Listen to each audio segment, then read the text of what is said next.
السلام علیکم ورحمۃ اللہ وبرکاتہ۔ محمد احمد مہر آپ کی خدمت میں حاضر ہے۔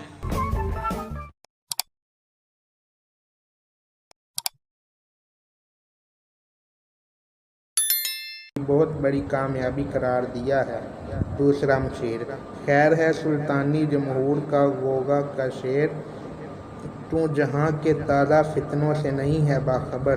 اہل لغت: خیر، اچائی، نیکی، سلطانی جمہور، عوام کی حکومت، جمہوریت، غوغا، شور ہنگامہ، شر، بدی، برائی، تازہ فتنے، نئے نئے جھگڑے، شوش فساد۔ تشریح: پہلے مشیر کی باتیں سن کر شیطان کا ایک اور رکن کہنے لگا کہ تیری ساری باتیں درست ہیں، لیکن تو نے جہان میں پیدا ہونے والے ایک نئے فسادی نظام کا ذکر نہیں کیا۔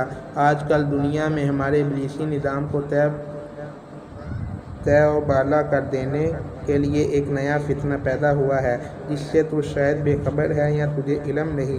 وہ فتنہ جمہوریت کا ہے۔ جمہوری حکومت کا جو شور مچا ہے، تو کیا خلق کے لیے اس میں بھلائی ہے یا یہ باعث نقصان ہے؟ تو ہمیں اس کے متعلق بتا کہ یہ ہمارے لیے اچھائی کی بات ہے یا برائی کی۔ آگے پہلا مشیر کیا کہتا ہے۔ پہلا مشیر: ہوں مگر میری جہاں بینی بتاتی ہے مجھے، جو ملوکیت کا ایک پردہ ہو کیا اس سے خطر۔ ہم نے خود شاہی کو پہنایا ہے جمہوری لباس، جب ذرہ آدم ہوا ہے خود شناس و خود نگر۔ کاروبار شہریاری کی حقیقت اور ہے، یہ وجود میر و سلطانی پر نہیں ہے منحصر۔ مجلس ملت ہو یا پرویز کا دربار ہو، ہے وہ سلطان غیر کی کھیتی پہ ہو جس کی نظر۔ تو نے کیا دیکھا نہیں مغرب کا جمہوری نظام، چہرہ روشن اندر و چنگیز سے طریق تر۔ اہل لغت: جہاں بینی: دنیا کے معاملات اور حالات پر نظر رکھنا، ملوکیت کا ایک پردہ، جمہوریت کی آڑ میں بادشاہت کا عمل دخل، بادشاہت کی روح جس کے پیچھے کار فرما ہو۔ خطر در جمہوری لباس: عوامی لباس مراد بادشاہت کو جمہوریت کے جعلی نام سے قائم رکھا ہے۔ آدم مراد انسان، خود شناس اپنے آپ کو پہچاننے والے، خود نگر اپنی ذات پر نظر رکھنے والا، اپنے آپ کو دیکھنے والا۔ کاروبار شہریاری بادشاہت چلانے کا طریقہ، حقیقت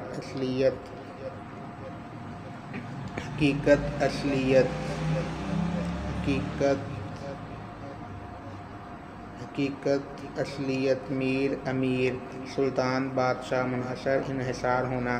مجلس ملت قومی اسمبلی، ملی مجلس۔ پرویز مشہور ایرانی بادشاہ خسرو پرویز مراد کوئی بھی بادشاہ، کسی پر نظر ہونا، اسے لوٹنے کا ارادہ رکھنا، نقصان پہنچانا۔ مغرب یورپ: جمہوری نظام، عوامی حکومت کا طریقہ، جمہوریت، چہرہ روشن چمکدار چہرہ، اندرون باطن دل اندر چنگیز، وہ ظالم مغول جس نے بے شمار ظلم کیے تھے۔ طریق تر: زیادہ سیاہ مراد بے حد ظالم۔ پہلا مشیر دوسرے مشیر کی بات سن کر کہتا ہے کہ میں دنیا میں اٹھنے والے اس فسادی نظام اور فتنہ سے باخبر ہوں جس کا نام مغربی جمہوریت ہے۔ میں دنیا کے معاملات پر گہری نظر رکھتا ہوں۔ مغربی جمہوریت کے پیچھے ملوکی یا شاہی روح ہی کار فرما ہے۔ جمہوریت اور شہنشاہیت میں کوئی فرق نہیں، اور اصل میں دونوں ایک ہی۔ دراصل جمہوریت شہنشاہیت ہی کا پردہ بن چکی ہے، لہذا ہمیں اس جمہوری نظام کی طرف سے کوئی خطرہ نہیں، بلکہ یہ تو ہمارا ہی پیدا کردہ ہے۔ ہم نے ہی بادشاہت کو جمہوریت کے شاندار لباس کے ذریعے سے عوام کے لیے خوشگوار بنا دیا ہے۔ جب کبھی عوام میں خود شعوری کا احساس پیدا ہوتا ہے تو ان کی توانائی کو جمہوریت کا نام دے کر الجھا دیتے ہیں۔ فرق صرف یہ ہے کہ وہاں ایک شخص یہ کام کرتا ہے اور جمہوریت میں چند اشخاص یا خاندان مل کر وہی کچھ کرتے ہیں۔ اس لیے اے میرے رفیق، فکر مند ہونے کی ضرورت نہیں، یہ جمہوری نظام بھی ہمارا ہی پیدا کردہ ہے۔ اس نظام کا لباس ضرور جمہوری ہے، لیکن اندر جسم شاہی ہے۔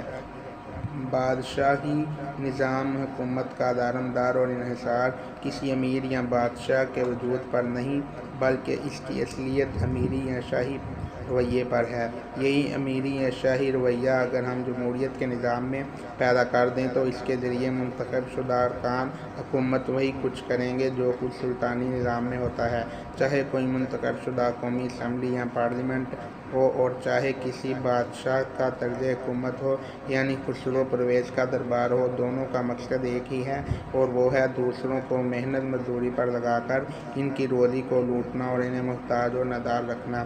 دونوں صورتوں میں عوامی غلامی کی لعنت میں گرفتار ہے۔ عوام غلامی کی لعنت میں گرفتار رہتے ہیں۔